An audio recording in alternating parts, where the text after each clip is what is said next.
The views and opinions of the guests do not reflect the views and opinions of the hosts.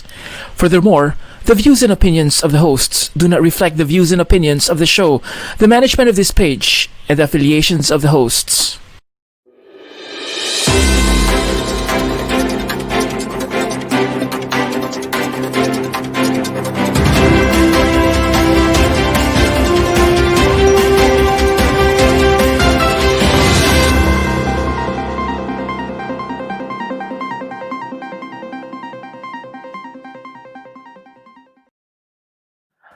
Mula sa aming tinutuluyan dito sa Singapore, welcome po ulit sa isa na namang gabi ng makabuluhan at napapanahong talakayan. Ito po ang Weekends with Rated J.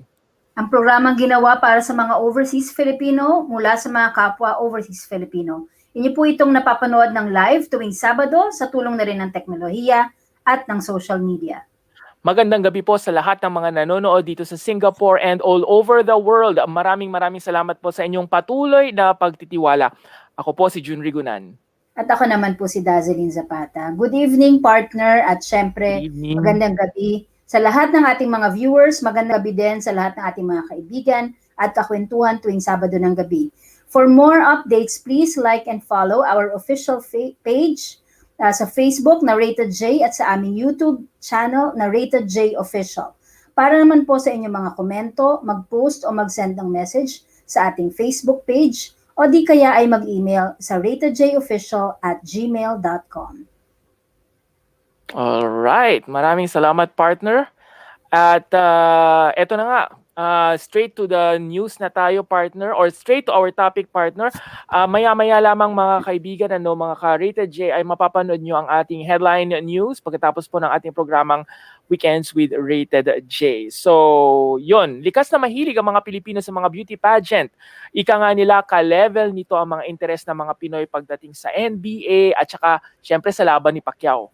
Siyempre, at kahit nandito tayo sa Singapore, hindi pa rin maaalis ang interes natin sa nating mga overseas Pinoy sa ganitong patimpalak ng kagandahan. Kung kaya't halos linggo-linggo bago nga nagkaroon ng pandemya ay may mga parampa or pagrampa rin ang mga Pinay beauties dito. Bakit nga ba tayo nahihilig sa mga ganitong beauty pageants? At anong paghahanda ang ginagawa ng ating mga kababayan bago sumalang sa stage? Panoorin natin to. Miss Iloilo! Katatapos lamang nitong nakaraang linggo ang Miss Universe Philippines at nakoronahan na ang representative ng Pilipinas. Isa lamang ito sa maraming beauty pageant na kinababaliwan ng mga Pilipino. Dito sa Singapore, hindi patatalo ang ating mga kababayan. Bago nagkaroon ng pandemya, halos linggo-linggo ang pagandahan ng mga damit, make-up at katawan sa mga patimpalak ng kagandahan. At dahil namimiss nyo na ang beauty pageant dito sa Singapore, hayaan nyong tulungan namin kayo na paghandaan ang pagandahan at patalinuhan ng ating mga kababayang sabik ng rumampa sa entablado. Bakit nga ba ganun na lamang ang hilig ng mga Pilipino sa beauty pageant? Ano ang kailangang paghandaan ng mga kandidata sa mga ganitong patimpalak? Put on your heels, ladies, at mag-umpisa ng rumampa. The Making of a Beauty Queen. Dito lamang sa bagong pinagkakatiwalaan sa News and Information. Weekends with Rated J. Yes, and of course, tonight, makakasama natin, syempre, walang iba kundi yung mga experts talaga pagdating sa beauty pageant mula sa Pilipinas at mula rin dito sa Singapore. Una natin makakasama, isa siyang correspondent ng Missology at isa rin siyang external auditor ng isang kilalang auditing firm sa Pilipinas. Pinapakilala natin si Emir Sanchez. Magandang gabi sa iyo, Amir. Good evening, everyone. Kumusta po kayo? Yes, Sir John and Ma'am Dazeline, kumusta po? Nice to be mabuti here. naman kami. Yes, Salamat for joining us. At syempre, Yes, di ba, hindi ito usapin ng beauty pageant kung walang beauty queen. Kaya naman, meron din tayo mga bisita na mga beauty queen. Isa nga dito ay si Benz Bianzon. Siya ay Miss Earth Philippines Fire noong 2014. Benz, thank you so much for joining us and good evening. Yes, maraming Good salamat, evening, Ben. everyone. Hi, Sir June and Miss Desline. And nice to see you Yes. again, Mr. Amir. Hi.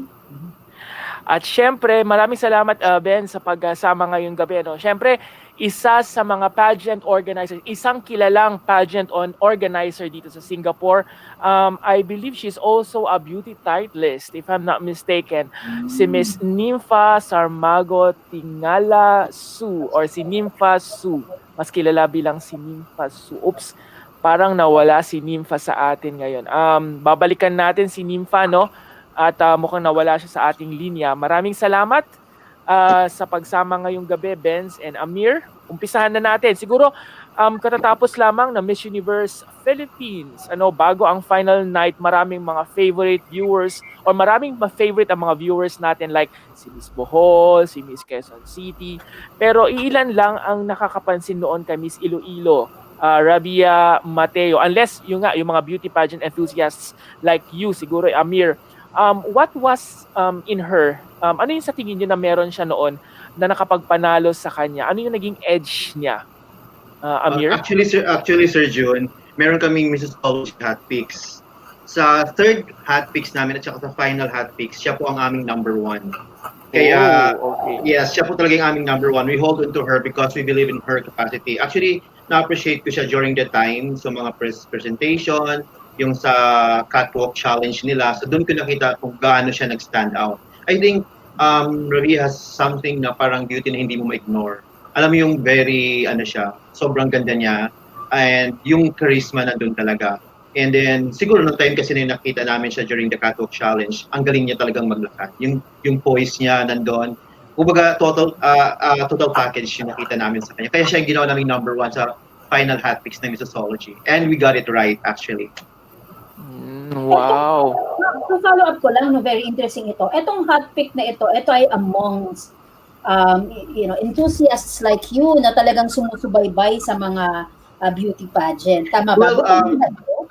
Yes, actually, Ms. Dasley, Missology covered not just local pageants, but pageants all over the world. We cover different pageants from different. We have a lot of correspondence actually. So yung team ng Missology, the core team, we challenge ourselves. We try to make what they call these studies, analysis, then mga ganyan beauty analysis, kung how we come up with the hot picks. So we voted actually. So yun, majority of the core team voted for her to be the number one. Even the third hot picks pa lang, siya yung number one namin.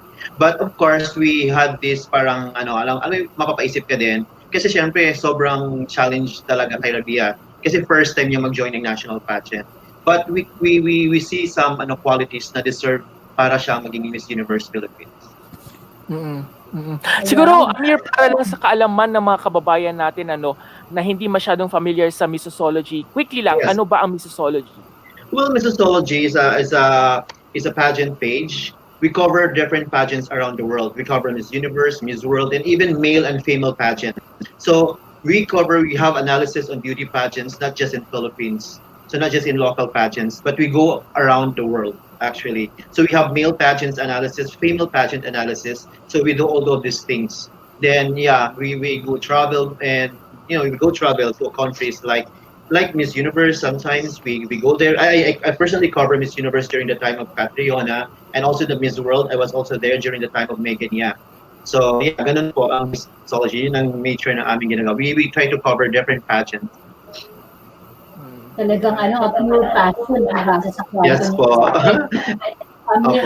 Sige, dahil kayo ang mga eksperto dito, I mean talagang kumbaga ito yung palagi day in day out na binubuhusan ninyo ng inyong mga enerhiya, di ba? Ano sa palagay mo ang chances natin sa Miss Universe this year? Well, when it comes to chances kasi, pag sinabi mong Philippines, nandun yung tinatawag na sash factor. Alam mo yun, parang pag may candidates na Philippines, talagang yun ang nilook up ng ibang countries. Like, they try to look into kung sino ba si Miss Philippines, inaabangan nila yan eh. So yun yung isa sa edge ng Miss Philippines talaga, yung sash factor na tinatawag natin. And then you know what, Philippines kasi is more trained ladies. Alam mo yun? So even before joining or local pageants, national pageants, talagang dumaan yan sa mga rigorous training. So naniniwala tayo na pag mga beauty queens coming from Philippines, these are candidates na sobrang prepared talaga. Okay, Kaya may speaking chance of malaking chance. Speaking of beauty queens, makakasama na natin si Miss Nympha Su. Isa siyang pageant organizer dito sa Singapore and she was once a beauty queen also, right, Nympha? Tama ba ako, Nympha? Yes, it was once. Can you hear me? Yes, we can hear you. Okay, hi everybody. How are you? We're good. We are good. Yes. Yeah, that's good. That's good. Right. Kasama natin yung ibang mga pageant experts na galing sa Pilipinas. Of course, si Benz, pinakilala natin siya kanina, Miss Earth Philippines Fire 2014 at makakasama rin natin si Miss Monique. She's Miss Eco Tourism. Tama ba ako, Monique? Yes, Miss Earth Ecotourism. Yeah, kabatch ko si Beth. Yes. Hello po! Yes, Good kabatch. evening po sa inyong lahat. Miss Limpa, Miss Hi, good evening. Black, Mr. Amir, Benz, and of course, Sir June. Yes, magandang gabi It's sa a pleasure inyong to be dalawa. here. Yes, thank you very much, ladies, for joining us. Kagandahan ng mga frames. Partner. Oo nga. Sige, kasi tatanungin natin si Miss Nifa, nakat natin siya kanina, may sinasabi siya, Miss Nifa, tatanong lang namin kasi you were also once a beauty queen at to refer to, to honor that legacy of yours. Saan, pwede mo ba ikwento sa amin kung saan ka titleist before at kung ano ito? Oh, okay. I've tried joining local pageants back in the Philippines in my heydays. After which, when I got married, I tried my luck here in Singapore and was awarded as Mrs. Earth Philippines back in 2007. And another one I procured back in 2011 was Mrs. Singapore Queen of Hope. And I had the opportunity to represent the country or the nation overseas. Mm-hmm. Okay, thank you. Yep, thank you. Welcome. Tanungin natin. Alright, Bakit sige. nga ba? Sige, para kay Amir and para sa ating mga beauty queen guests muna at babalikan natin si Miss Nympha. Bakit nga ba tayo nahuhumaling sa mga beauty pageants sa Pilipinas? Amir, ikaw na muna bago natin. Siguro umpisa natin, Amir. Paano ka nahumaling? Paano ka nag-umpisa na mahumaling sa mga beauty pageant? Actually, lagi kong tinatanong sa sarili ko yun actually. Like, I remember the first pageant I watched was during Miss Universe 1994 wherein si Miss Tusmitasin yung nanalo. So I think I was in elementary grades that time. So siguro yung time na yun, binabalikan ko siya. Siguro because Filipinos are fan of like parang winnings, challenges, or siguro sinasabing hope. Kasi para sa akin kasi, pag nahuhumaling because, alam mo yung parang to me, nakakatuwa pag napanood mo yung nakaka-proud pag napanood mo yung isang Filipino na nananalo sa isang international competition. I remember during my times, during nag-review pa ako ng CPA board exam, mga clips ng Miss Earth, yun kiniklips ko yun, Miss Universe during time of Venus Ra, if I remember it right. Not Venus Ra, Miss Earth. Miss Earth was the first pageant na pinanood ko din during the time na nag-review. Ewan ko, natutuwa ako. Parang it gives me motivation, it gives me hope, it gives me inspiration. In my case, so baka ganun nga siguro. Parang somehow when there are problems, we try to go on to the positive side, and that is watching pageants. Because in pageants, you could see some, inspirations, mga ganon. Siguro yun yung nakita ko doon. Actually, even now, tinatanong ko lagi sarili ko, pero pag may pageant, natutuwa talaga ako. Nag-i-enjoy ako mag-watch. Especially girls in Philippines competing in international. Pero bakit sa tingin mo, Amir, ang mga Pilipino ay nahuhumaling sa ganitong beauty pageant? Ano ba ang meron ang beauty pageant na gustong-gusto nating mga Pilipino? Siguro siguro yung parang sa akin yung the way, siguro yung competition talaga na yung pag-inspiration siguro yun eh. Kasi pag nananalo kasi talagang natutuwa tayo mga Pilipino. Siguro yung parang supportive kasi ang Pilipino. Kumbaga, there will come a time na pag lumalaban yung isang candidate sa ibang bansa, lahat nandun. Actually, June, to be honest, hindi ko pa siya mag-get talaga kung anong meron. Pero para sa akin, it's about inspiration, motivation, and hope. Parang yun eh. Parang nagbibigay ng pag-asa sa atin na parang for some, di ba kasi may mga pangarap yung iba ngayon, like they want to become beauty queens, yung mga bata, mga babae ngayon, because they are watching this kind of pageant as well. So parang I think it's more of like, motivation, inspiration, and hope. Yun yung nakikita ko doon. At nakakatuwa kasi, nagbibigay ng saya. Alam mo yun? I don't know if the beauty queens can answer this. Which goes Digitally. which goes to my next question siguro. Sige nga, Benz, Monique, bago kay Nympha, no? Benz, Monique, bakit nga kayo na humaling din sa beauty pageant at bakit kayo sumali sa beauty Oo, what pageant? got Pwede niyo you ba kaming started? what got you started? Okay. Sige, Benz Gandang muna. question. Sa akin, yung nung nabanggit ni Sir Amir, naging inspiration ko rin si Mrs. Mita Sen. Kasi before, I was really insecure about sa kulay ko. Super fan niya ako. So parang dun ko, even nung binibini days ko, sinasabi ko na parang nung interview, because of her, tumapang yung loob ko na kahit mga maiitim, we still have parang future or hindi kasi kadalasan usually cousins ko mapuputi. Ako lang yung talaga yung morena. So talaga tinaas niya yung confidence ko and someday gusto ko maging katulad niya. So nakikita ko rin na kaya ang mga Pinoyes is nang humaling. Bukod sa syempre gusto natin maging proud dun sa candidates natin. Kahit nga for sure yung mga barangay lang ang labanan dyan, apelido, family. Yung feeling na nag-cheer ka sa kapwa mo at the same time, kung ikaw yung candidate, yung magiging proud ka sa sarili mo na, wow, I did this. So, naging tradition na rin natin. What about you, Monique? What made you join? Wait, I have to unmute you first. You have to unmute yourself. Okay. Naka-mute ka pa rin, Monique. Sorry. Yeah. Ayan. Go ahead, Monique. Alright. Siguro I just wanna add up dun sa history ng Philippines kasi we have this shared identity. We have this shared Filipino values. Like wherever we go, pag sinabi mong Pinoy, uy, Pinoy ka din, Pinoy ka, ganyan. And with that, since we have this shared identity, Filipino spirit, it all boils down to our family. So with regards to me, my mom influenced me a lot. We watched as a whole family during 1994 Miss Universe kasi I think it was held in the Philippines. So imagine every Filipino household during that time, sobrang focus sa Miss Universe. So isa doon yung family ko and then from there, na-inspire ako. Sabi nga ni Sir Amir tsaka ni Benz, nakaka-inspire pag nandun ka, nakikita mo yung kababayan mo kasali, carry yung sash na Philippines, you carry the Filipino spirit because when you're carrying the sash of the Philippines, you know, you don't just carry yourself. Kaya nga Philippines, 'di ba? Sabi nga nila, you carry the Filipino spirit. And with that nakaka-inspire and there's a representation of a woman, a Filipina representing our country. So from there, parang ando na yung empowerment na tinatawag and yung pangarap na parang wow, gusto ko maging beauty queen. Parang ang sarap sa feeling maging beauty queen, you will bring home the crown for your country, for your family who is supporting you.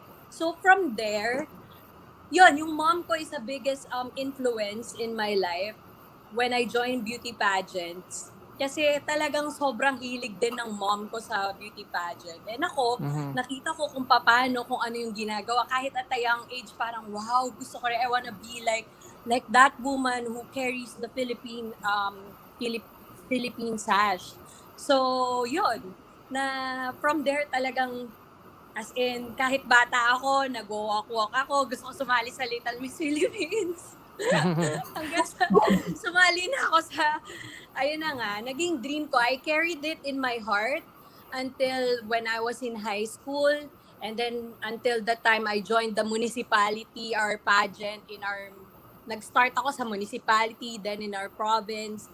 And then I carried it nationally kasi yun naman yung goal ng isang beauty queen eh. If you wanna place yourself in a map, kahit sa Philippines lang, di ba you have this goal at least national pageant pan lang. And of course, yung ultimate goal which is you carry the Philippine sash. And that would make you really, really proud, not only for yourself but also for for the whole country, that you carry it with grace and with poise. Ayun. So, yun. Yun yung for me. Yeah. For para sa akin. Parang gusto ko sabihin partner na, and I thank you. Kasi meron kaming show dito na, Meron ganyan, na feeling beautiful. oo, meron kaming show dito na tawag namin kuro-kuro session. So at the end of every sentence, and I thank you talaga kami. Okay, go ahead partner. Ayan, sige. Para kay Nympha naman, dito sa Singapore, di ba? Bakit bago magpandemya, halos linggo-linggo merong mga beauty pageant, may mga patimpalak. Bakit Oh halos yeah, every nakailang beses na rin ako mag-judge dyan, partner. Nakasama ko na rin si Nympha sa isang pageant. Ayan, bakit? Nagkasabay na kami Bakit ganon, Nympha? Pa-unmute Nympha, please. Ay, naka-mute ka. Okay, I was saying, actually this type of beauty pageant way back, let's say 10 to 20 years, was just a handful. Hindi ganun kadami yung mga pageants dito. Unfortunately, some Filipinos who are not locals considered sees this as an opportunity to make a quick money instead. And that will actually bring us back to numerous complaints lodged against the so-called organizers, some of which has been printed in the local newspapers as well, whereby the only purpose of those original organizers is to simply bring out the hidden talents of our core Filipinos, be it in choreography or doing some creative makeups, which they've learned not in fancy, expensive schools, but learning it from YouTube, or if not from singing or creating costumes. Pero, Nympha, correct me if I'm wrong. Kasi nagkaroon ako ng isang report about this sa previous ko na correspondence.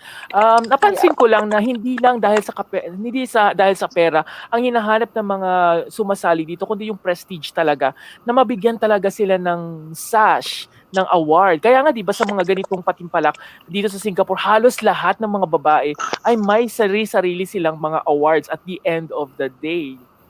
Right? Yes. Binibigyan sila ng napakaraming awards talaga na parang lahat ng sumali may award talaga sila. Parang ganon. Oo, kasi some of them actually sees this as a chance for them to be in a pageant, to experience what it means or what it takes to be in a pageant itself as a contender, which they have not experienced back home in the Philippines. All right. Yep. Okay. Salamat. Okay. Thank you. Yan. Sige. Ano ang mga nasalihan, very quickly lang, ano ang mga nasalihan niyo ng beauty pageants, whether sa Pilipinas or abroad? Isa-isahin natin siguro. Monique, saan ka na sumali? Little Miss Philippines? Hindi natuloy kasi yun nga, like, during that time, sobrang liit ng opportunity. I'm from the province. I'm from Bataan. So, mahina. Yung infrastructure nun, wala pa, ang layo pa ng walang NLEX, hindi ako nakaabot for auditions. But I joined Binibini. I joined Binibining Pilipinas. Of course, I joined Miss Philippines Earth. Prior to that, I joined our provincial pageant. And of course, pag sa mga pageant, lahat tayong Pinoy, kahit saan ka pumuntang provinces, especially one of our provinces, let's say in Bataan, it's one of the provinces na talagang sobrang hilig sa pageant, aside from Pampanga. And then, for the international, I was supposed to join Miss ASEAN, but then hindi na ako pinasama nung org for the Carousel Productions because Miss Earth, as an international pageant, doesn't have an ecotourism title. So technically, for the ecotourism title, it's just me who will represent until the Miss Earth what's this organization. Ayan. Alright. What about Benz? Saan ka na sumali, Benz? Quickly lang. Saan yung mga nasalihan na natin? Same. First time kong sumali, lakas ng loob ko, diretso Binibining Pilipinas. Hindi ako nakapag-pageant nga sa school or even sa mga municipality. So parang I took it as a challenge nga na parang from mahiyain, as in literal na introvert ako, halos hindi mo makakausap, as in yun. So I tried my luck sa Binibining Pilipinas and nakapasok as official candidate. And following year, with proper training and help. Then I joined Miss Philippines Earth. So, dalawang pageant lang tayo ang nakapag-join. And luckily, nakuha for fire. I see. Very quickly lang, siguro si Nympha, dito sa Singapore, aside sa Mrs. Earth, tama ba ako? Ano yung Yeah, nabanggit mo Mrs. kanina? Earth, Mrs. Earth Ah. Singapore, and Mrs. Singapore Queen of Hope. Wow, talagang beauty experts talaga. Okay, partner? Ayan, sige. At ito naman, no, syempre, di ba, yung paghahanda, para sa mga nag-a-aspire na maging beauty queen, what does it really take to become a beauty queen? Umpisahan na natin sa physical. Ano ba yung mga qualities ng isang beauty queen pagdating sa physical na ano? Para ito kay Amir at kay Monique and Benz na rin. Physical qualities, no? Okay. Well, first and foremost, height requirements kasi talaga yan. Depending onto kung ano yung national pageants. Kasi may iba 5'5", or should I say, parang mostly naman 5'5" eh. Hindi ko alam yung iba ha. Pero parang may 5 something. Hindi ko alam yun. Pero yung mga alam ko sa national is more of 5'5", yung height above.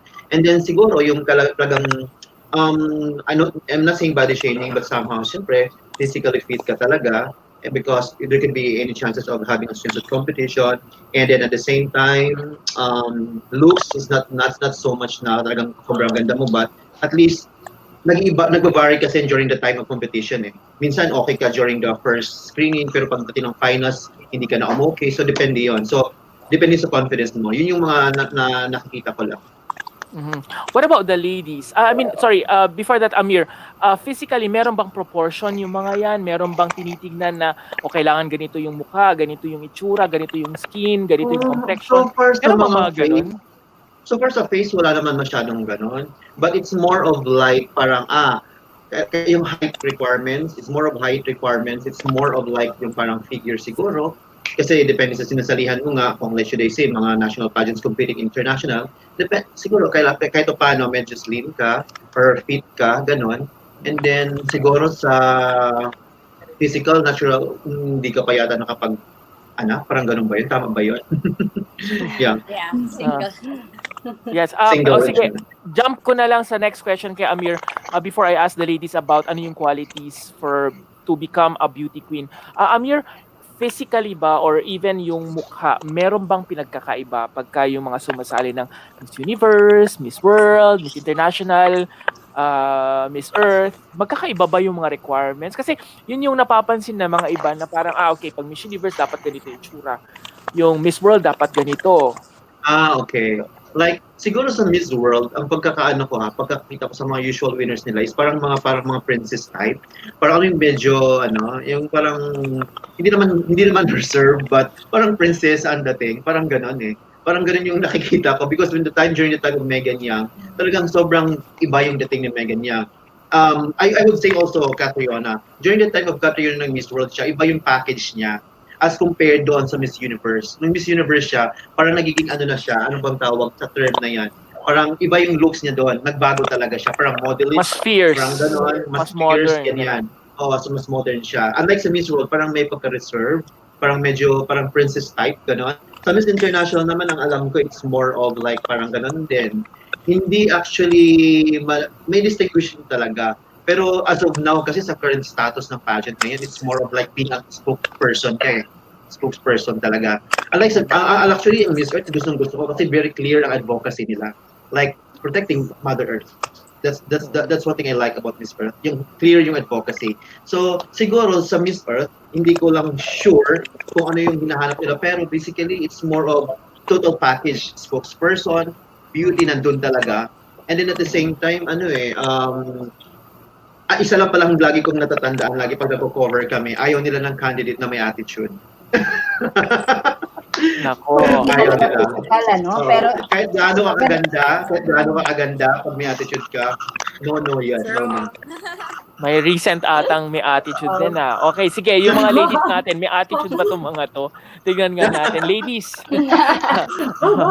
ano ang naging, ano sa tingin nyo yung preparation nyo mismo? Ano yung mga requirements na sinabi noon noong mga panahon nyo para kayo ay manalo, kumbaga? sa isang beauty contest. Bago kay Nympha, kasi si Nympha, I would want her to talk more of Singapore requirements kasi siya yung nandito sa Singapore. Pero siguro si Monique at saka si Benz, sa Pilipinas, dyan sa Pilipinas, ano yung mga requirements, ano yung mga qualities na sinabi noon para ikaw ay maging isang beauty queen? Sige. Sino? Ako Ikaw naman. na, Benz. Go ahead, Benz. Dapat mentally prepared tayo. Yan yung pinaka-kalaban bukod sa physical. Kasi physical, yun talaga kailangan araw-araw ka nag-gym, training, yung katawan mo, papalakasin mo, yung resistensya mo. Pero ang pinaka-kalaban is yung mental in terms of psychological. Kasi makikita mo pagpasok mo ng pageant, ang daming girls na magaganda. So, talagang goal mo, paano ako magsa-stand out with this girl. So, yun yung lalaban na parang kahit nasabi mong ayos na ayos ka, ang ganda-ganda mo, trained ka, pero pagdating sa loob, ay, nahiya ako, bumagsak yung confidence ko. Kasi sa confidence, doon nagre-reflect how you talk, how you communicate to your audience, lalabas din habang naglalakad ka, your facial expression. So, for me, bukod sa physical, dapat prepared mentally.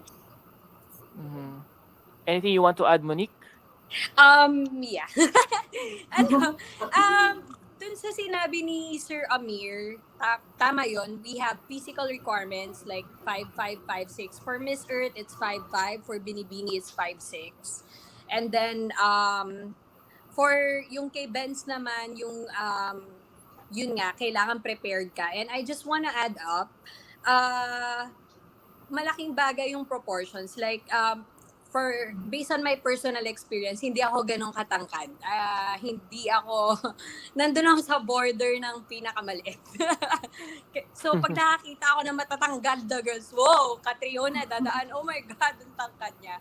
So, parang, ayun, you have to be prepared in the sense na sa training, kasi may mga, like sa Philippines, may mga camps tayo na tinatawag or merong iba, independent naman.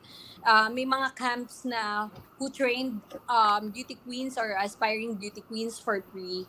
And then they would somehow give you advices in terms of how you will carry yourself. Like ako, kasi maliit ako, so I really, really need to work on my proportions.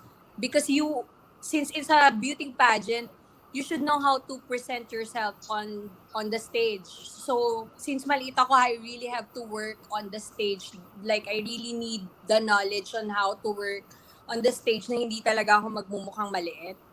And, of course, sa physical, you should be prepared also financially. Kasi, hello, 2020 na ngayon, we have to be really honest. Most of the girls, syempre, aside from derma, yung skin, you have to have good skin. Other with, siguro yung iba, pinapakorek yung teeth, they would go for veneers. Others, physically, they would go under the knife, for example, or let's say they would do like minimal surgery or depende kasi sa may hawak sa kanila. Pero it's really your prerogative, and of course, dapat, yun nga, dapat mentally prepared ka kasi kahit ano na yung ginawa mo sa physical mo, pag hindi ka talaga confident or you don't know how to carry yourself, you're not equipped with the right balance with regards to physical, mental, emotional, spiritual, psychological, babagsak ka eh. So, dapat buo, like, well-balanced ka in all aspects. Parang yun yung sa akin. Alright. Just a quick one. At your own expense yun. Yung lahat ng mga nabanggit mo. Yeah, yung mga that's at your own expense. Like, in my case, sabi ko, I really need to balance myself emotionally kasi meron din akong, minsan, syempre kinakabahan ka, there will really come a point na talagang babagsak talaga yung confidence level mo. Parang kumari makikita mo talaga, let's say, especially pag international pageant, makikita mo ang ganda talaga. Somehow, you will compare yourself. It's not bad. It's not bad to compare yourself because you would know where to place yourself in the pageant eh. You would know saan ka pa nagkukulang or saan ka pa, ano pa yung kailangan mong i-improve. And with that, ako, syempre, I enrolled myself in a spiritual level naman, like yoga, meditation, para at least relax ka, mas magiging well-balanced yung ano mo. Like ako, I did pranic healing and meditation prior to joining the pageant para lang at least relax ako when I present myself on stage. Hindi ako natataranta kasi isa ring kalaban yan pag sa pageant, pag natataranta ka, hindi mo alam, kailangan focus ka talaga. And most of the girls na nakalaban ko na nananalo, as in sobrang focus nila. As in 20-30 minutes wala na silang hinahanap. Alam mo yun, like parang okay na sila, settled na sila. Unlike other girls na 30 minutes before, 15 minutes, 5 minutes before going out of the stage, talaga nagpapanik pa sila. So you really have to like you know your balance spiritually para dun sa mga ganong aspect kasi chaos yan yung energy you will tend to absorb. So yun yung sa akin, yun yung special preparation ko. Nagkaroon ako ng mga nag-meditate pa ako aside from physical and emotional. Alright, But siguro that's really good, ano? Kasi, syempre, holistic talaga. Sige, punta tayo sa Singapore, yung sa requirements namin. Ano yung mga, meron din ba, mga physical requirements sa mga beauty pageant dito sa Pilipinas? Do we follow this, yung mga kinwento nila just now? Here in Singapore, you mean, partner? Para dun sa mga Miss levels, I'm not really sure what are the other criteria that they need. Pero siguro, the same din sa Pilipinas, yung mga basic criteria nila. But for Misses categories, there's actually no height requirements at all. You just have to be legally married. Okay. Pero Nympha, yung mga especially yung laging sinasalihan ng mga kababayan natin ng mga foreign domestic workers, meron bang mga requirements yung mga ganun or kahit sino pwedeng sumali sa mga ganun? No, wala silang mga requirements as long as they are full-blooded Filipinos. Okay. Physically wala especially, rin physically wala rin. I see. Kaya ang dami especially doon sa pageant na ino-organize ko, I don't give them criterias na katulad nung true blue pageants that we have back in the Philippines. Kasi gusto ko ma-experience din nila yung mga na-experience namin. By the way, tatlo sa mga kasama natin dito ngayon ay galing ng Visayas. Tama ba ako? Yes. Si Benz, si Nympha, si Amir ay galing ng Visayas. Right, okay. Yes. Siguro last question natin kay Amir kasi si Amir ay sumali lamang sa atin ngayon dahil may importante siyang lakad ngayon at maraming salamat Amir sa pagsama sa atin. Pero ladies, dyan lang kayo. Meron lang kaming last question for Amir. Go ahead, partner. Yan, Amir, sa nagdaang mga buwan, nakita natin na talaga namang mahirap sa mga beauty pageant organization sa Pilipinas na mag-stage nga ng pageant. May ilan na online, may ilan naman na merong limited viewers at may ilan na tinigil talaga muna totally this year. Ano yung nakikita mo? How do you see the new normal of beauty pageants? Well, actually, super challenging siya. Super challenging talaga yung beauty pageant ngayon. Like in the case of Miss Universe Philippines, sobrang challenging yon because yun nga, due to the pandemic. And of course, we have some protocols na kailangan natin i-consider sa government protocols. So medyo challenging talaga siya. Like also in Miss Earth right now, online sila. So challenging din yan because the judges could not see them, the candidates. So parang hindi mo alam kung minsan nagkakaproblema sa connection. Yun yung mga challenge dito hindi mo physically makikita yung candidates in the case of Miss Earth. Pero yung ibang bansa, tuloy-tuloy pa rin with considering the government protocols. Like ongoing ngayon ang Miss Globe sa Albania yata, if I'm not mistaken, sa Albania. Ongoing ang Miss Globe ngayon. So definitely sa current situation natin ngayon, medyo mamumroblema tayo when it comes sa mga maraming bagay like preparation. Kasi usually ang preparation is one-on-one. But for more countries na nagpapatrain sa Philippines, definitely, mahirapan sila. It's more of na lang siya, online training. So, because of the current situation nga. And then we also have yung sa mga franchise fees, magkakaproblema dyan. Because nagkakaroon ng turn down sa economic situation natin ngayon. So definitely, walang mga sponsors na mag-supply sa mga girl, magbibigay sa organization para i-compete yung girls sa ibang bansa, mahihirapan sila doon. Medyo challenging talaga yung nangyayari ngayon. But somehow, in the case of Philippines, tayo kasi yung bansa na lumalaban lagi, laban lang, hindi sumusuko, no? So parang we try to make sure na may mga paraan tayong nagagawa despite of the pandemic. So very challenging talaga ngayon. And at the same time, siguro dapat na rin tayong masanay in times like na may mga ganito, no? So virtually, mga training, nagagawa na siya lately. And at the same time, yung mga challenging as organization on how to come up with the pageants. And then yung following government protocols, medyo yun ang kailangan laging bantayan. Kasi pag hindi ka sumunod, well, definitely magkakaproblema ka. And at the same time also yung pag-travel abroad, mahirap din ngayon siya. Because there are a lot, alam yung tawag na 14 days quarantine pa, yung mga ganyan. So sobrang hirap talaga siya ngayon. Unlike before, nakasanayan natin eh. Kami nga din, actually I have travels supposed to be for Miss what do you call this? Sa Egypt. For Miss Astrology, we were supposed to be covering a pageant in Egypt that is Miss Ecotin International. Miss Ecotin. So meron din kaming kino-cover dapat doon sa Egypt, pero medyo sabi namin mahirap mag-alis, mag-travel without following government protocol. So sobrang challenge ngayon, especially sa mga candidates din. Kasi alam mo yon, yung investment nila sa kanilang ang hirap eh kasi nagpapaganda ka, tapos makikita ka lang virtual, parang hindi ma-judge agad ng tao kung totoo pa talaga siyang makinis, sorry totoo pa talaga siyang ganyan. Alam mo, ang hirap eh, ang hirap. Kasi ang judges makikita lang, what if kung may problema ka sa internet connection? Pag may problema ka sa internet connection, kawawa ka doon. Kasi putol-putol ang coverage sa'yo. Yun yung mga challenge ngayon. So, that's why I really admire, I really congratulate Miss Universe Philippines for such a good show. And of course, Miss Earth din. Kasi talagang kahit anong challenge ang pandemic meron ngayon, talagang tuloy-tuloy sila. Tuloy-tuloy pa rin. Yes. So, sana lang talaga, sana talaga makapili talaga ng maayos din ng winners. And then, kawawa din kasi mga girls na nag-train 2 years before, tapos biglang join ngayon na nagka-pandemic, kawawa eh. There's a lot of investment when you join pageants.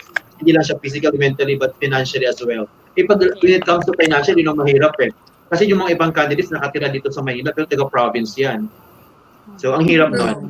So, yun yung mga challenge. Sobrang challenging talaga siya ngayon. And especially also sa organization, kasi less of sponsors ngayon. And pag wala kang sponsors, definitely mahirapan ka magpalabas ng girls. Alam mo yun, yung mga gagastusin ng girls, tickets, airline tickets, yung mga, lahat ng gagastusin ng girls, mahirapan talaga yung organization. That's why it's very, very challenging for organization, at the same time for the candidates to join national pageant nowadays and compete international. Sobrang challenging talaga siya. Kaya lang, yes. Before we let you go, before we let you go, Amir, just a very quick question lang, Yeah. Itong mga ganitong beauty pageants ba, these are money-making activities at the end of the day? Ganun ba yun? Well, basically, these are non-profit organization. So what you do is, but of course, financially, because they cannot work kung walang pera talaga. Like, of course, they have people to be paid. May mga tao din yung mga yan eh. So may mga binabayaran silang tao talaga. So definitely, may pera, but not profit-centered sila. Hindi sila profit-centered. They are more into sometimes they are into connections, like mga organizations. Like si Miss Eco, connected siya sa World Health, mga ganon. So more of connections, more of mga advocacy, doon sila nagpo-focus. But of course, may pera talaga papasok dapat kasi hindi mabubuhay ang organization pag wala yon. First is yung bayad sa mga tao na pinapasahod niya. So unless ikaw yung organizer, ikaw yung lahat, ikaw yung production, pero ang hirap nun. Very challenge yun. Siyempre, pag sinabi mong production, gagastos yan sa mga ilaw, sa stage, lahat ng mga yan, tao. So babayaran mo yung mga yan. So kaya nga nag-i-effort ka din maghanap ng mga sponsors. Pero yun nga ang challenge ngayon because sa pagbaba ng economy natin ngayon, medyo mahirap ang economic situation, medyo nagkakaproblema. Very challenge yan sa mga kung paano mo market yung pageants mo ngayon. Yun yung mga nakikita ko dyan na very challenge. Sobra. Alright. Sobra. Okay, anyways, girls, dyan lang kayo, magpapaalam lang tayo kay Amir, Siguro, quickly, Bye, Amir. promote na lang tayo for your last episode. Quickly lang. Yeah, para sa mga guys, if you are, I would like to say, for those who are BL fans or Boys Love fan series, last episode ng Mighty the series namin ngayon. So that's 12 episodes po. So I played the role of Miss Becky. And so tapos na yung role. In fairness, ang ganda nun. It's actually very challenging because, to be honest, Sir June, I joined the production. I was part of the production team. Part lang ako ng production team. And then, yun nga, Pero dahil sa accountant pandemic, yan, Accountant yan si Amir, wag niyong binabasta-basta yan. Pero Sir John, MBA yan. to me kasi it's more of like, parang self-fulfillment din. Hindi naman kailangan na ganito ka, dapat ganun ang tingin sila ng ibang tao. Hindi ganun. Like, nag-enjoy din naman kasi ako. Imagine my role is being yaya. Alam mo yun? So, it's okay. I enjoyed. Basta nag-enjoy ka, yun ang importante. Masaya ka sa ginagawa mo. That's more important. Regardless And of kung ano yung narating mo. first time na mag-artista, tama ba ako, Amir? Oh, yes. Actually, hindi ko maisip na nagagawa ko na siya because never in my entire life na nag-dream ako ng ganon as a role. Mag-role. Kasi nga, ang pumasok ako sa production ng My Day the series as PR or should I say media relations, parang ganon. And then, wala pa rin mahanap na wardrobe. Nag-wardrobe din ako. Naghanap din ng casting. Ako rin naghanap ng casting. Ganyan. Tapos yung last na, sabi ni Direk, wala na tayong makuhang iba pang Miss Becky, ikaw na yun. O, go na rin ako. So I have 4 roles actually in the series. All right. Anyway, we don't want to drag you It's further. okay. It's okay. Yan, maraming salamat, Amir, Thank you for so joining us para makasali ka Thank na rin you. sa kabila. At ipagpapatuloy natin. Thank you very much for joining us tonight, Thank you also, Amir. Sir June. Thank you also, Ms. Das. Monique and Benz is happy to see you once again. Ms. Nempa, hi. I hope to see you in Singapore. We actually go to Yes, Singapore to you must. cover the pageants. Yeah.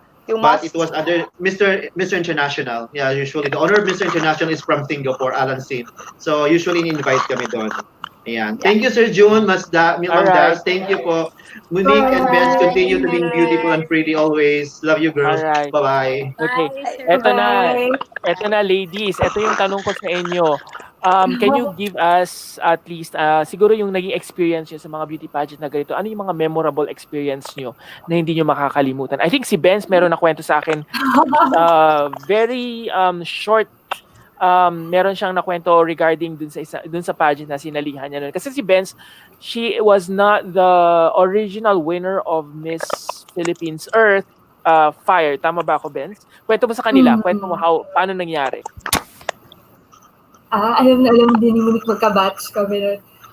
That coronation night, unfortunately, kasi syempre ako, I want to trust yung mga designers, lalo na to support din yung mga bago. So I have this designer that ay kumbaga na tinrost ko bago pa mag-start, sinukatan ako and all. And ang ending ng coronation night, unfortunately, hindi dumating yung gown, nor hindi rin nagpakita yung designer. So that day, 12 noon yun, hindi ko makalimutan, iyak ako ng iyak during the coronation. Tawag ako kahit saan. Una kong kumbaga rin tinawagan si Tatay Yo Eguaras. So I'm thankful for him sa tulong niya. Tapos ang rescue gown ko noon was from Sir Dave Ocampo. I was not really prepared kaya nagtataka na bakit pink yung gown ko, which is napakaganda. Then naka-black shoes ako. My earrings yung earrings ko pa nung swimsuit competition. So as in parang okay na to, at least na-save ako. By 4 o'clock noon, may gown na ako. Hindi na may alam yung Benz, Iyak ako ng iyak, swear. Pero ayoko nang tinatanong nila sino yung designer. So parang ako, sige, I'll just let go of the negativity. And kumbaga, at least I did my part. May mga tumulong kahit last minute. Yun yung sobrang hindi ko makalimutan. I was really, really crying nung 12. Tapos wala akong masusuot. Yung feeling na ganun. So yun yung hindi ko nakakalimutan. Pero by that, doon ako parang inspire, kumbaga sa mga girls na sasali, hindi masama mag-backup plan. Kumbaga, hindi natin alam ano yung possible na mangyayari. So dapat noon, nag-reserve ako. Kasi kahit paano before thinking ko noon, ayoko ng options eh. Sino ba naman gustong maging option? Ay, hugot. So, yung kumbaga, kasi syempre pangalan ng designer yun. Ang pangit din naman sa feeling mo na option ka. Pero sa case ko na nangyari, you really need to have yung may extra gown ka. Pag hindi mo gagamitin. Yun yung hindi ko makakalimutan. So, from that, ang dami kong natutunan, even moving forward. Yung pageant, laki nang naitulong sa akin, especially sa advocacy. Lagi ko nga sinasabi, always do it for a cause. Kaya even after reign namin, nila Monique, I'm still very active, helping lalo na ng times ng mga Marawi, yung mga soldiers natin sa Philippine Marines, yung mga frontliners natin, through yung mga PPE ko, na NCOV-19 yung ginamit ko. Kung hindi dahil sa pageant, for me, hindi ako someone na papakinggan pagkakatiwalaan ng tao to donate it, which gave me yung power to influence other people, kumbaga maging instrument to help din. Even from 2014 up to now, that was 6 years na lumipas, still, kapag kasi you do it for a cause or advocacy, mas nagiging natural at kaya mo siyang i-continue, hindi lang dahil nakuha ko yung title, but that title will live forever. So, being a beauty queen, hindi siya natatapos sa kontrata lang. So, Wow. habang buhay mo siyang dadalhin. So, Wow, yun that's a yung very simple nice. point ko. Yes. Dapat may cause ka. Yeah, that's a Na very it's not nice about- advice. That's a very nice advice for everyone. Bago siguro kay Monique, kay Nympha muna tayo. Nympha, any story na gusto mong i-share habang sumasali ka noon sa mga beauty pageant na hindi mo makakalimutan? O siguro kahit yung mga pageant din na inorganize mo, meron bang mga memorable experiences? Memorable, yes, in a very positive way. Lahat ng mga co-contestants ko dati are still my friends until now. May mga anak na kami. And wala siyang, the things I like sa pageant noon is walang bitchiness. Everybody goes there, kahit mag-compete pa kayo on stage, at the end of the night, magkakaibigan pa rin kayo. All right. Thank you very much. What about Monique? Monique, any story you want to share? Experience Siguro pag kwento ko, sobrang di tayo matatapos dito hanggang mamaya. Very short man lang, Monique. Pa kami next program, Monique. May susunod pa kaming programa. Okay. Siguro ang hindi ko lang makalimutan siguro, yung time na actually kaming dalawa ni Dayan yun. I know Sir Jun kung kilala mo si Dayan. Si Dayan, yun. Of course. Ayan, Hi Dayan, nanonood si Dayan ngayon. Hindi, kasi ang hindi ko makalimutan Ay, nun, Dayan. siguro it was during our research wear competition. Kasi ayun nga, before kasi ang Miss Earth, we go to places. So for the research wear, we went to Antique. So boarded by C-130. Sa C-130 talaga kami sinakay. We have the whole day for the whole event. Oh my God. So buo yun. So kami ni Dayan, we experienced bitchiness that time kasi iniwan namin yung maleta namin for the research wear para at least okay na dun kami magpe-prep for the research wear. Kasi lalabas kami, each of us per batch, iba-iba yung pupuntahan namin. So parang nagkataon, kami yung late na batch na nakauwi sa aming hotel. Tapos nalaman, yung mga maleta namin ni Dayan, yung dalawang maleta namin, yung mga girls, parang may ibang girls na nagpunta dun sa room na sinecure namin. So, ang ginawa nila, nilagay talaga nila sa labas yung tinapon nila sa labas yung maleta namin. Tapos beach yon, so umuulan. As in, naki-shower kami sa isa sa mga bahay dun sa tabi ng beach. So parang hindi na kami nakaligo dun sa hotel. We have 1 hour to prepare. Kami yung late na batch na nagpunta.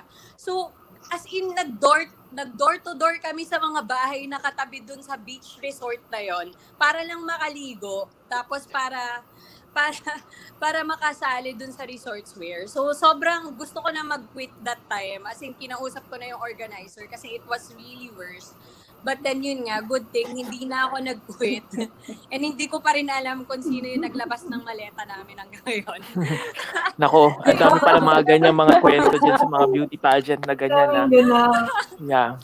Alright, go ahead, partner. Pero grabe yun, as in talagang soaking wet. Tapos in an hour, kailangan mo lumabas ng sobrang ganda.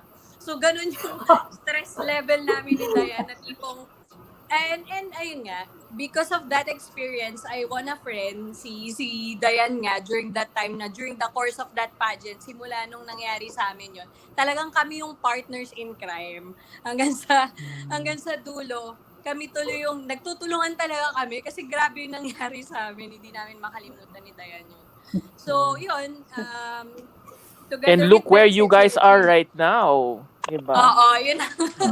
Talagang Pero mahirap grabe, labas ng may maleta, experience hindi ko na talaga. Like ako, first hand na experience ko yung pagka-beach nung ibang mga candidates. As in, paano na lang kung walang tumanggap sa amin na bahay para makaligo kami tsaka makapag-blower kahit paano.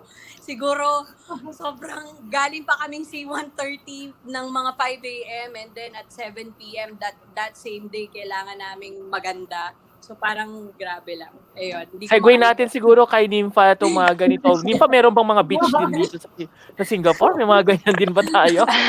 Yung tanong ni partner. Ano, May mga ganyan Sa bang akin- kwento? meron, pero sa akin yung na-experience ko is international nung sa Mrs. Earth. Buti na lang, may isa akong dinalang bag na yung, for instance ko, 4 na lakang nilagay ko doon. So, laman nun is extra shoes, extra evening gown, extra sa lahat. So, at the same time, Wow. I've experienced yung beachiness nga. Biglang nawala yung high heels ko and it's the final night. Sabi ko, okay, time for the 4 locks to be unlocked. Yes, nagulat lahat sila. Sabi nila, ano yan? My what ifs. Okay, yun lang. And then at the end of the pageant, biglang lumabas yung sapatos ko. So, sabotahe. May sabotahe. Yes! Oo, yun yung natutunan ko sa Philippines. Yung sumasali pa ako na in case what happens, you have to have something back. Yung mga backups mo dapat nandun. Yes. So, ang ginawa ko is, nagpa-ready ako sa cousins ko doon. Sabi ko, make sure na meron siyang at least 4 locks. Okay. Handang-handa pala, ha? Diba? Oo, yung nakakatakot na, oh my God, hindi ko kaya mag-tiptoe for the entire duration of the pageant. For instance, mawalan ako ng sapatos, di ba? Right. Go ahead, partner. O sige, tatanong ko, ito kasi binanggit kanina yung tungkol sa mga camps, di ba? I think si Ben Satay nagbanggit about the camps. Dito pa sa Singapore, meron din ba mga ganito? May mga beauty camps din ba tayo? As far as I know, wala silang beauty camps, which is, I think that's what they really need to at least help to raise the level of the pageant training sa girls nila. Kasi, I mean, let's face it, it's a fact.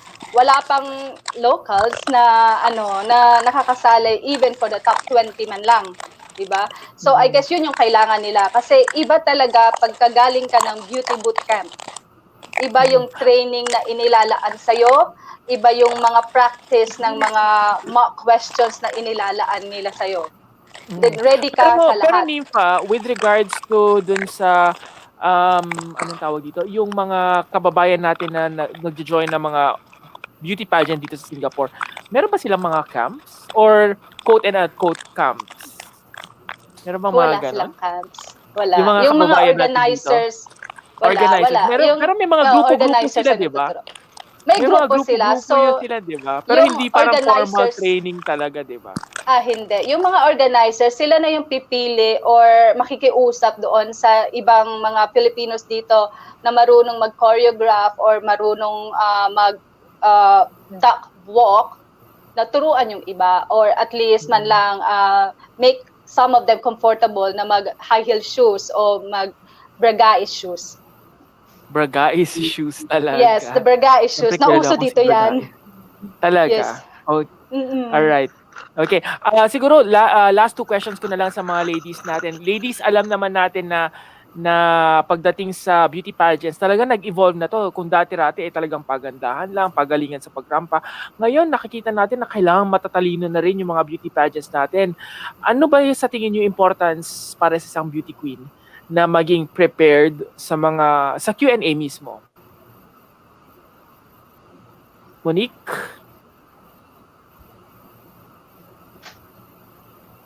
You have to unmute yourself. Yan. Sorry. Okay. Yeah, you're unmuted na. Okay na. Sorry. Yep. Ayan. I was asking, gaano ba ka-importante na maging prepared yung mga beauty titleist or yung mga beauty queen wannabes natin pagdating sa Q&A? Kasi dati-rati, di ba, parang more of kagandahan. Ngayon talagang patalinuhan na rin talaga yung mga babae ngayong sumasali. Yeah. With regards to my experience during the time when I wanted to prepare for Q&A, kasi isa yan sa weakness ko before. Aside from mga quick thinking exercises, for example, like we were given a bowl, and then there are virtues inside that bowl, and then you will pick up one virtue, and then you will somehow you will say about something about that virtue. For example, may napulot ka, patience. Tapos from there, mag-ano ka lang, work on that particular virtue. Isa yun sa mga quick thinking exercise na ginagawa namin. Second is, personal Q&A. We have a pageant book, so you anticipate the different questions in a pageant. For example, when I joined Miss Earth, syempre, ang advocacy niya is about the environment. And then current events about the environment or current events ngayon. So, you anticipate na lahat ng pwede na questions. Like, during our time, parang magkakaroon ng elections. So, isa yun sa mga, parang gagawa ka lang ng different kinds of questions from the start na why would you like to win, or what are the traits that would make you Miss Philippines, until what is your stand about climate change, or what is your, if you're faced with a skeptic, what would you do when someone does not believe in climate change, mga ganon. And with that, pag meron ka ng preset na sagot, you will put it in your pageant notebook. Kasi meron kaming pageant notebook na tinatawag. Nandun lahat ng possible questions. And then from there, at sasagutan mo siya, you will easily have an idea. Hindi na sabog yung ano mo eh. Hindi na parang sabog yung mind mo. Meron ka ng may idea, may point ka na, may reason ka na for that particular question. Kesa sa mag-iisip ka pa. Kasi isa yun eh, medyo nerve-wracking din yung may time consuming yung ano eh, di ba? Parang may time, anong tawag doon? Pero May time constraint. May mga time constraint. Timer sa May timer. 30-second Yeah, timer. aside from yung closed door interview, of course, they would ask for lahat. Like, i-anticipate mo lahat ng questions. Para at least ka pag sasagutin yun. And of course, yun nga, you have to read. Sa amin, since Earth Environment, kailangan naming mag-review. Meron din akong reviewer for lahat ng mga knowledge for the environment, climate change, or global warming, for example. So, kailangan na-aralin mo. Kasi minsan, may mga magtatanong talaga ng mga technicalities. Especially with Miss Earth, very technical sila. And yan nga, recently with the pageants na nakikita ko ngayon, you have to have an advocacy.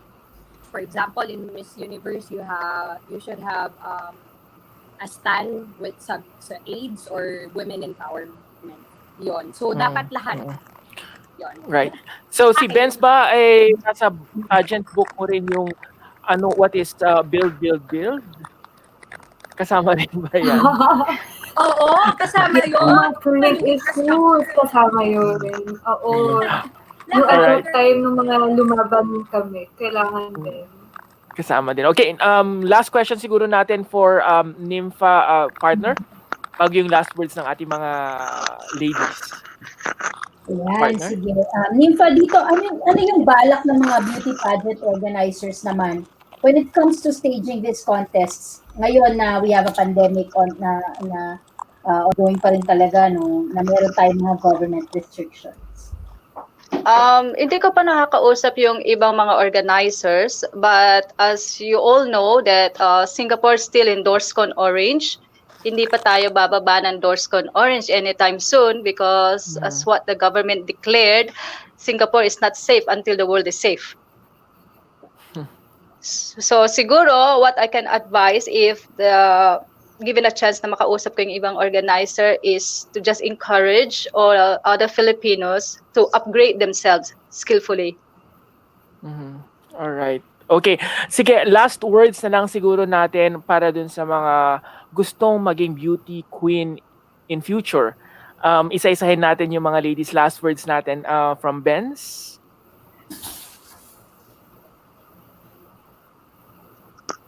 Benz, meron ba tayong last words para sa ating mga kababayan na gusto maging beauty queen din? To sum up lang, kumbaga, ako ang naging guidelines ko, 2 points.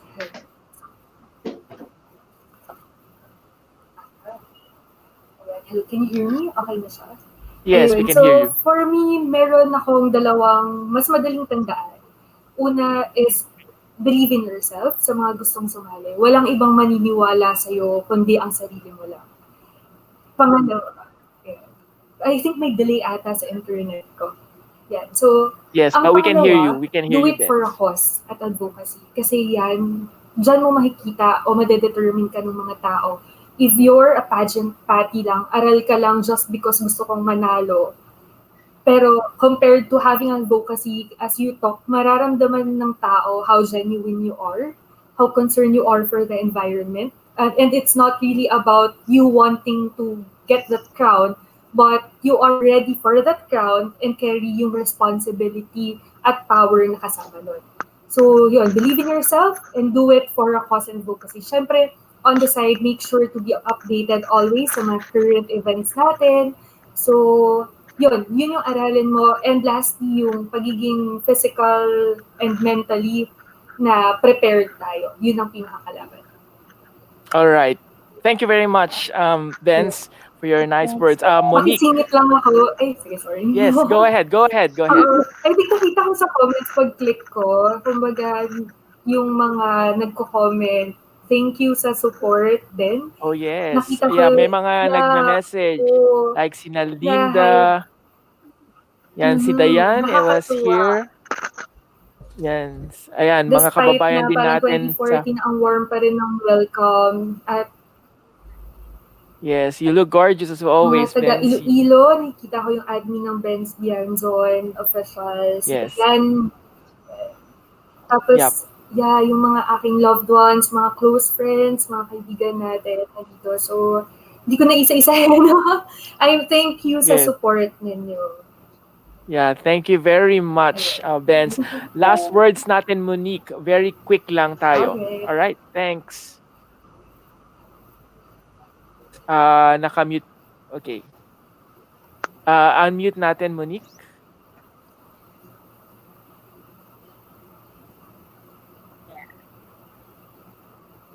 Ayan. Siguro, ibahin ko. Purpose. What is your purpose in joining? So, yun yung pinaka-importante. Ako, ang purpose ko nun is to make my parents proud until marirealize ko na as you go through your first pageant, second, third, and fourth, you will realize that it's more than that. You will realize that you will serve as an inspiration and motivation not only for yourself, not only for your friends or your family, but also in each and every girl or each and every person who wanted to become a beauty queen. You always think na meron ding parang little Monique na minsan ay nangarap din na maging isang beauty queen. So you do that with that purpose. You do your best because there is someone out there rooting for you and being inspired by you. And then second is, it's all about preparation. You know, everything is laid out, everything is pero ngayon kasi it's more of, since it's 2020, hindi lang sapat na meron kang dream, hindi rin sapat na meron kang purpose. Kailangan prepared ka. Prepared ka in all aspects, physically, mentally, emotionally, spiritually, and psychologically. And yung isa sa importante rin ngayon is yun nga, financially. Kasi real talk lang tayo, pag magiging beauty queen ka, marami ka talagang gagastusin from your wardrobe, your gown, your makeup, everything. And kung ano pang gusto mong i-enhance sa sarili mo, emotionally, physically, and spiritually, yon maglalabas ka talaga ng pera. So, kung gusto mo, pag-ipunan mo, and ayun na nga, yung as long as you know your purpose, your heart, and your dream, so you're all set to become a beauty. Yeah. All right. All right, maraming salamat, Monique. And last but not definitely not the least, Nympha.